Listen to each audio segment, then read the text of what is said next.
അസ്സലാമുഅലൈക്കും dear friends, welcome back to ഷമീസ് കർവൾട്ട്. ഇന്ന് ഞാൻ വന്നിരിക്കുന്നത് തികച്ചും വ്യത്യസ്തമായിട്ടുള്ള ഒരു വെറൈറ്റി പലഹാരത്തിന്റെ റെസിപ്പി ആയിട്ടാണ്. അപ്പോൾ നമുക്ക് വേഗം തന്നെ വീഡിയോയിലോട്ട് പോയാലോ. ഒരു സെക്കൻഡ്, നമ്മുടെ ഈ ചാനൽ പുതിയതായിട്ട് കാണുന്നവരും ഇതുവരെയും സബ്സ്ക്രൈബ് ചെയ്യാത്തവരും പ്ലീസ് ഒന്ന് സബ്സ്ക്രൈബ് ചെയ്തേക്കണേ. ഞാനിടുന്ന വീഡിയോസ് ഉടനടി കിട്ടുന്നതിനായി സബ്സ്ക്രൈബ് ബട്ടൻ്റെ തൊട്ടടുത്ത് കാണുന്ന ബെല്ലൈക്കൺ കൂടി ക്ലിക്ക് ചെയ്തിട്ട് ഓൾ എന്ന ഓപ്ഷൻ എനേബിൾ ചെയ്യാനും മറക്കല്ലേ. ആദ്യം തന്നെ ഇതിന് വേണ്ടിയിട്ട് ഒരു മിക്സിംഗ് ബൗളിലേക്ക് 1.5 കപ്പ് വറുത്ത അരിപ്പൊടി വേണം എടുക്കാൻ വേണ്ടിയിട്ട്. ഇടിയപ്പം, അപ്പം, പത്തിരിക്കൊക്കെ ഉപയോഗിക്കുന്ന അരിപ്പൊടി വേണം എടുക്കാൻ വേണ്ടിയിട്ട്. 1/2 കപ്പ് അരിപ്പൊടിയും കൂടി ഇട്ട് കൊടുക്കാം. പുട്ടുപൊടി എടുക്കരുത്. അതുപോലെ തന്നെ നമ്മൾ വീട്ടിലൊക്കെ ഉപയോഗിക്കുന്ന അരിപ്പൊടിയാണെന്നുണ്ടെങ്കിൽ, തരി ഉണ്ടെങ്കിൽ അരിച്ചിട്ട് വേണം എടുക്കാൻ വേണ്ടി. ഇനി ഇതിലേക്ക് 4 ടേബിൾ സ്പൂൺ റവ ചേർത്ത് കൊടുക്കാം. വറുത്ത റവയോ വറുക്കാത്ത റവയോ ഏത് വേണമെങ്കിലും എടുക്കാം. ഈ റവ ചേർത്ത് കൊടുക്കുമ്പോഴാണ് കുറച്ച് നല്ല ക്രിസ്പി ആയിട്ട് കിട്ടുന്നത്. ഇനി ഇതിലേക്ക് ആവശ്യത്തിന് ഉപ്പ് ചേർത്ത് കൊടുക്കാം. ഞാനിവിടെ 1 ടീസ്പൂൺ ഉപ്പാണ് ചേർത്ത് കൊടുക്കുന്നത്. നോക്കിയിട്ട് പിന്നീട് ചേർത്ത് കൊടുക്കാം. ഇനി ഇതിലേക്ക് 1/2 ടീസ്പൂൺ ചെറിയ ജീരകം കൂടി ചേർത്ത് കൊടുക്കാം. അപ്പൊ നിങ്ങളുടെ കയ്യിൽ ചെറിയ ജീരകം ഇല്ല, പൊടിയാണെന്നുണ്ടെങ്കിൽ 1/4 ടീസ്പൂൺ ചെറിയ ജീരകത്തിന്റെ പൊടി എടുത്താലും മതി. ഇനി എല്ലാം കൂടിയിട്ട് ഒന്ന് ഇളക്കി യോജിപ്പിച്ച് കൊടുക്കാം. ഇപ്പൊ എല്ലാം എന്താ ഒന്ന് യോജിപ്പിച്ചെടുത്തിട്ടുണ്ട്. ഇനി നമുക്ക് ഇതിൽ ആവശ്യത്തിന് വെള്ളം ഒഴിച്ച് ഇതൊന്ന് കുഴച്ചെടുക്കണം. ആദ്യം 2 കപ്പ് വെള്ളം ഒഴിച്ചു കൊടുക്കാം. നമ്മൾ അരിപ്പൊടി ഏത് കപ്പിലാണോ അളന്നെടുത്തത് ആ കപ്പിന്റെ അളവിന് വേണം വെള്ളം ഒഴിച്ചു കൊടുക്കാൻ വേണ്ടിയിട്ട്. ഞാൻ 250 ml കപ്പിന്റെ അളവാണ് എടുത്തിട്ടുള്ളത്. ഇനി ഒന്ന് ഇളക്കി യോജിപ്പിച്ചു കൊടുക്കാം. വെള്ളം ഒരുപാട് അങ്ങ് എടുത്ത് ഒഴിക്കരുത്. ആദ്യം 2 കപ്പ് ഒഴിച്ചിട്ട് വേണമെന്നുണ്ടെങ്കിൽ ആവശ്യത്തിന് വെള്ളം കൂടി ഒഴിച്ചു കൊടുക്കാം.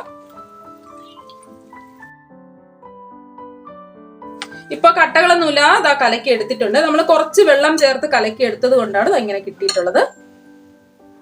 ഇനി ഇതിലേക്ക് വീണ്ടും 2 കപ്പ് വെള്ളവും കൂടി ഒഴിച്ചു കൊടുക്കാം. 2ാമത്തെ കപ്പ് വെള്ളവും കൂടി ഒഴിച്ചു കൊടുക്കാം. ഇനി എല്ലാം കൂടിയിട്ട് ഒന്ന് ഇളക്കി യോജിപ്പിച്ചു കൊടുക്കാം.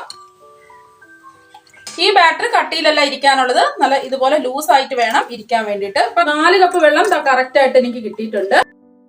ഇനി ഇതിലേക്ക് ഒരു സവാള ചെറുതായിട്ട് കട്ട് ചെയ്തെടുത്തതും കൂടി ഇട്ട് കൊടുക്കാം. ഇനി ഒരു ക്യാരറ്റ് ചെറുതായിട്ട് അരിഞ്ഞതും കൂടി ഇട്ട് കൊടുക്കാം. അപ്പൊ നിങ്ങൾക്ക് ഇഷ്ടമുള്ള പച്ചക്കറികളെല്ലാം ഇതിലേക്ക് ഇട്ട് കൊടുക്കാം. ഇനി നമുക്ക് വേണ്ടത് ചെറിയ പച്ചമുളകാണ്. ഞാൻ 2 ചെറിയ പച്ചമുളക് ചെറുതായിട്ട് അരിഞ്ഞതാണ് എടുത്തിട്ടുള്ളത്. ഇതും കൂടി ഇതിലോട്ട് ഇട്ട് കൊടുക്കാം. അപ്പൊ വലുതാണെന്നുണ്ടെങ്കിൽ 1 എടുത്താൽ മതി. ഇത് അധികം എരിവില്ലാത്ത പച്ചമുളകാണ്. ഇനി കുറച്ച് മല്ലിയിലയും കൂടെ ചെറുതായിട്ട് അരിഞ്ഞത് ഇട്ട് കൊടുക്കാം.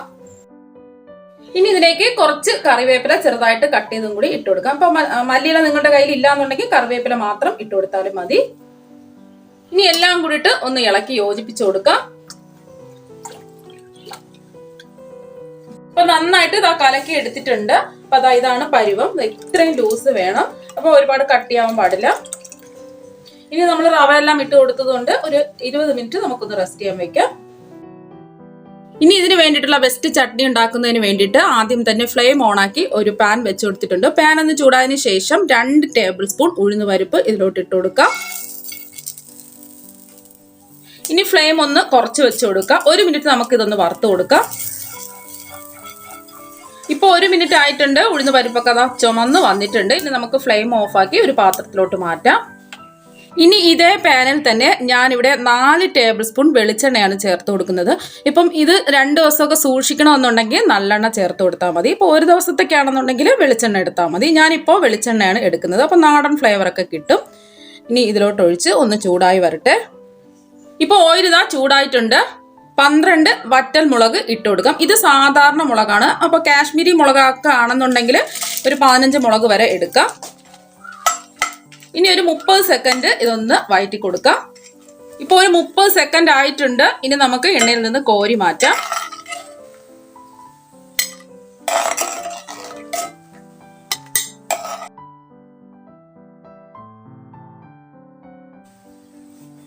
ഇനി അതേ എണ്ണയിലേക്ക് തന്നെ 25 വെളുത്തുള്ളിയും കൂടെ ഇട്ട് കൊടുക്കാം.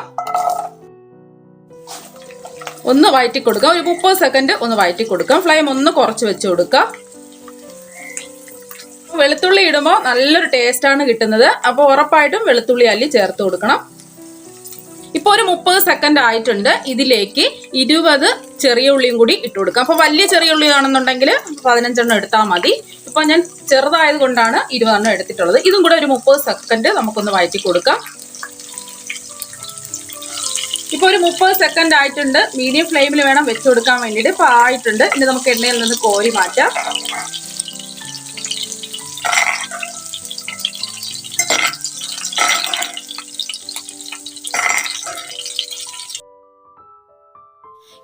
എണ്ണയിൽ തന്നെ 2 തക്കാളി രണ്ടായിട്ട് കട്ട് ചെയ്തും കൂടി ഇട്ട് കൊടുക്കാം. ഈ തക്കാളി ഒന്ന് വഴന്ന് കിട്ടണം, അതുവരെ നമുക്ക് തിരിച്ച് മറിച്ച് വിട്ട് ഒന്ന് വഴറ്റി കൊടുക്കാം. ഒരു സൈഡ് ഒന്ന് വഴന്ന് വരുമ്പോൾ നമുക്കൊന്ന് തിരിച്ചിട്ട് കൊടുക്കാം.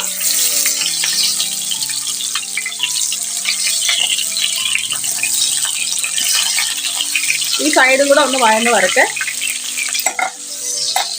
ഇപ്പൊ 2 സൈഡും ഇതാ ഒന്ന് വാടി വന്നിട്ടുണ്ട്. രണ്ടും കൂടി ഞാൻ 2 മിനിറ്റാണ് എടുത്തിട്ടുള്ളത്. ഇതുപോലെ നല്ലോണം ഒന്ന് വാടി വരണം.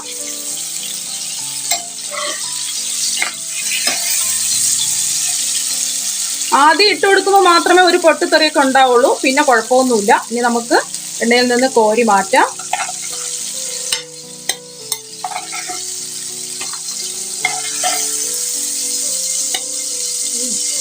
ഇനി ഇതേ എണ്ണയിൽ തന്നെ നാരങ്ങ വലിപ്പത്തിലുള്ള പുളിയാണ് ഞാൻ എടുത്തിട്ടുള്ളത്. ഒരു 10 സെക്കൻഡ് നമുക്കൊന്ന് വഴറ്റിയെടുക്കാം. ഫ്ലെയിം മീഡിയം ഫ്ലെയിം വെച്ച് കൊടുക്കുക. എന്നിട്ട് ഈ പുളിയും കൂടെ നമുക്കൊന്ന് വഴറ്റിയെടുക്കാം. ഇതുപോലെ എല്ലാം ഒന്ന് വറുത്തെടുത്ത് ചെയ്താൽ മാത്രമേ നമുക്ക് ഇതുപോലത്തെ നല്ലൊരു ടേസ്റ്റി ആയിട്ടുള്ള ചട്നി കിട്ടുള്ളൂ. ഒരു 10 സെക്കൻഡ് ആയിട്ടുണ്ട്. ഇതും എണ്ണയിൽ നിന്ന് നമുക്ക് മാറ്റാം.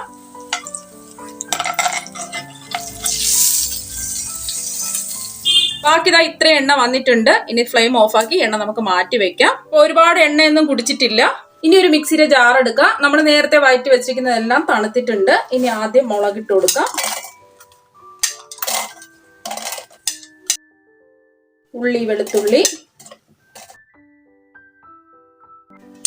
പുളി, തക്കാളി, ഇത് നമ്മൾ വറുത്ത് മാറ്റി വെച്ച ഉഴുന്നും കൂടി ഇട്ട് കൊടുക്കാം. ഇനി ഇതിലേക്ക് ആവശ്യത്തിന് ഉപ്പിട്ട് കൊടുക്കാം. ഞാനിവിടെ 3/4 ടീസ്പൂൺ ഉപ്പാണ് ഇട്ട് കൊടുക്കുന്നത്. അപ്പൊ നമുക്ക് കുറച്ച് കഴിഞ്ഞ് നോക്കിയിട്ട് വേണമെന്നുണ്ടെങ്കിൽ ചേർത്ത് കൊടുക്കാം. ഇനി ഇതൊന്ന് അരച്ചെടുത്തിട്ട് വരാം. ഒട്ടും വെള്ളമൊന്നും ഒഴിക്കാൻ പാടില്ല. വെള്ളമൊന്നും ഒഴിക്കാതെ ഇങ്ങനെ തന്നെ അരച്ചെടുക്കുക. ഇപ്പൊ നല്ലോണം അരച്ചെടുത്തിട്ടുണ്ട്. ഈ രീതിയിൽ വേണം അരച്ചെടുക്കാൻ വേണ്ടിയിട്ട്.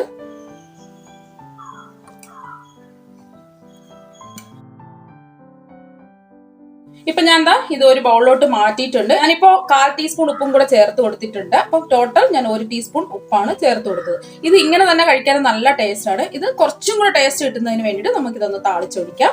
ഇനി ഫ്ലെയിം ഓൺ ആക്കി നേരത്തെ നമ്മൾ ബാക്കി വന്ന എണ്ണ, താളിക്കാൻ ആവശ്യത്തിന് എണ്ണ ഞാൻ എടുത്തിട്ടുണ്ട്. അപ്പൊ എണ്ണ ചൂടായിട്ടുണ്ട്. ഇതിലേക്ക് 1 ടീസ്പൂൺ കടുക് ഇട്ട് കൊടുക്കാം. കടുക് ഒന്ന് പൊട്ടി വരട്ടെ.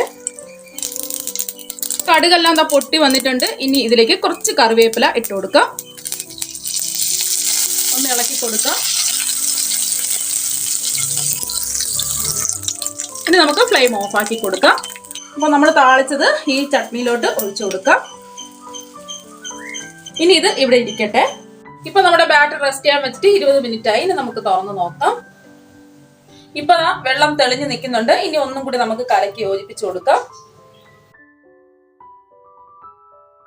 ഒന്ന് നന്നായിട്ട് കലക്കി യോജിപ്പിച്ചു കൊടുക്കാം. ഇപ്പൊ ഞാൻ ഫ്ലെയിം ഓണാക്കി ഒരു പാൻ വെച്ച് കൊടുത്തിട്ടുണ്ട്. ഫ്ലെയിം കൂട്ടി വെച്ച് കൊടുക്കാം. ഇനി ചൂടായി കിടക്കുന്ന പാനിലേക്ക് ബാറ്റർ ഒഴിച്ചു കൊടുക്കാം. ഇത്രയും മതി.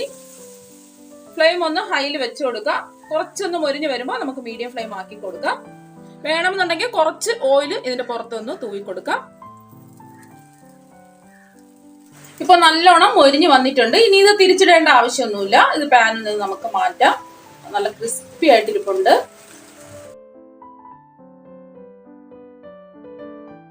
രണ്ടാമത് നമ്മൾ ചുട്ടെടുക്കുമ്പോൾ കുറച്ച് വെള്ളം തളിച്ചിട്ട് വേണം ഇത് ചുട്ടെടുക്കാൻ വേണ്ടിയിട്ട്. ഒരു ടിഷ്യൂ വെച്ചോ ഒരു കോട്ടൺ തുണി വെച്ചോ ഒന്ന് തുടച്ചു കൊടുക്കുക. ഫ്ലെയിം ഹൈയിൽ തന്നെ വെച്ച് കൊടുക്കുക.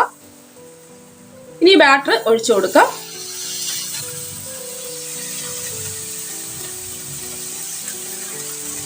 ഇനി കുറച്ചൊന്ന് മൊരിഞ്ഞതിന് ശേഷം മീഡിയം ഫ്ലെയിം വെച്ച് കൊടുക്കാം. ഇപ്പൊ നല്ലോണം മൊരിഞ്ഞ് വന്നിട്ടുണ്ട്. മറിച്ചിടേണ്ട ആവശ്യമൊന്നുമില്ല. ഇനി നമുക്ക് പാനിൽ നിന്ന് മാറ്റാം. നല്ല ക്രിസ്പി ആയിട്ടിരിപ്പുണ്ട്. ഇപ്പൊ നമുക്ക് പെട്ടെന്ന് ചെയ്തെടുക്കാൻ പറ്റുന്ന ക്രിസ്പി ദോശ ഇവിടെ റെഡി ആയിട്ടുണ്ട്. ഇനി ഞാനിതൊന്ന് പൊടിച്ച് കാണിച്ചു തരാം എത്രമാത്രം ക്രിസ്പി ആണെന്നുള്ളത്.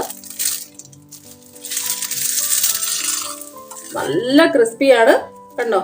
കഴിക്കാനായിട്ട് നല്ല ടേസ്റ്റുമാണ്. അപ്പൊ നമ്മുടെ ഈ ദോശ ഈ ചട്നിയിൽ മുക്കി കഴിക്കാനായിരുന്നു നല്ല ടേസ്റ്റ്. അപ്പൊ നിങ്ങൾ എല്ലാവരും ഇതുപോലെ ഒന്ന് ട്രൈ ചെയ്ത് നോക്കുക. തീർച്ചയായും നിങ്ങൾക്ക് എല്ലാവർക്കും ഇഷ്ടപ്പെടും. അപ്പൊ നമുക്ക് മറ്റൊരു വെറൈറ്റി ഡിഷുമായിട്ട് വീണ്ടും കാണാം. താങ്ക്